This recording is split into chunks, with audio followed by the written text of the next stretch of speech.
Gwatinda kĩeha na ruo runene hingo igongona rĩa mathiko ma mami wa Apostle John Paul Mũrĩithi mwena wa Matuo, harĩa magũthikaga mami wao rita rĩngĩ rĩa kerĩ. Ũũ nĩ thutha wa kũmũthikũria kũrĩa athikĩtwo kũrũmĩrĩra ngahĩha ciake mũciĩ, arĩ ma uncles ma Apostle John Paul Mũrĩithi mamũhamũrithirie athikũrie mwĩrĩ wa mami wao na maũthike kũndũ kũngĩ. Ndeto ĩtuthũrĩte kĩeha na maithori maingĩ, Apostle John Paul Mũrĩithi akĩremwo nĩ kũingĩrĩria maithori ma ruo, breaking down into tears na kuoyoyeka na kĩgirĩko hingo ya kuona mwĩrĩ wa mami wao mocarĩ-inĩ. Very devastating experience kũrĩ family yake, arata ake ona kanitha wake, igongona-inĩ rĩrĩa rĩrĩkĩrĩire na maithori makĩrĩkia kũhurũkia mami wao rita rĩngĩ in a decent way, nĩguo agĩe na kĩhurũko kĩhoreru gĩtarĩ na ngahĩha. Mũini Karangũ wa Mũraya akĩhithũria ndeto ya kĩeha mũno arĩ hingo ĩrĩa marĩ thibitarĩ bũrũri wa India, gũcoka thibitarĩ hamwe na Apostle, akiuga ndũmĩrĩri ya gũthikũria mwĩrĩ wa mami wa Apostle mamĩamũkĩrire Apostle arĩ na ruo. He was very sick, gasping for air in his room, na matiarĩ thibitarĩ-inĩ,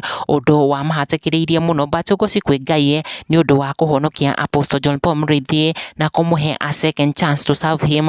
Ndeto ĩrĩa ĩtihangĩtie ngoro cia Akenya aingĩ arĩa marũmagĩrĩra Apostle John Paul. Ici arĩ imwe cia mbica cia igongona rĩa mathiko rĩrĩa rĩhanĩkire thikũ nini tu kuma mathikũrie mwĩrĩ wa mami wao, kuma harĩa athikĩtwo mĩaka ĩigana ũna mĩhĩtũku. Gĩkundi kĩnene kĩa ahũthĩri a nenda magĩkũmithia uncles na andũ a family ya mami wa Apostle John Paul nĩ ũndũ wa kũhĩtũkĩria Apostle ruo ta rũrũ rita rĩngĩ. Very painful, akĩrirũkia kĩeha, maithori ona kĩronda gĩa gũtigwo nĩ mami wao, something which is very unusual. Mũini Regina Wanga nĩwe agatiwe arĩ mwe wa aini arĩa maperformire aiyũirwo nĩ ruo. As you remember, onake anahĩtũkĩrio ruo ta rũrũ rwa gũthikũria kana gake karĩa kahũrũkire, na thutha ũcio akĩhamũrithio nĩ ũrĩa warĩ mũthuri wake Mũthũga gũthikũria matigari ma mwĩrĩ wa mwana wake na akĩmũthika kũndũ kũngĩ. Very heartbreaking incidents, harĩa ainire rwĩmbo rwa mahĩndĩ, the same song she performed ũmũthĩ mathiko-inĩ makwa Apostle, tũkĩmũhoera Ngai mahinda-inĩ maya maritũ mũno aragerera, together with his family. Frank Wanjimu akiuga pole sana Apostle, this marks the end of your pain and suffering,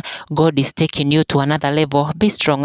Wambui Kamau akiuga Ngai nowe ũngĩhota kũmenya gĩtũmi gĩa tũhinyĩrĩrio. Karo Kĩrigo akĩrĩkia na kuga may God heal and comfort you Apostle, is too much for one person to bear, only God's grace has and will sail you through it all.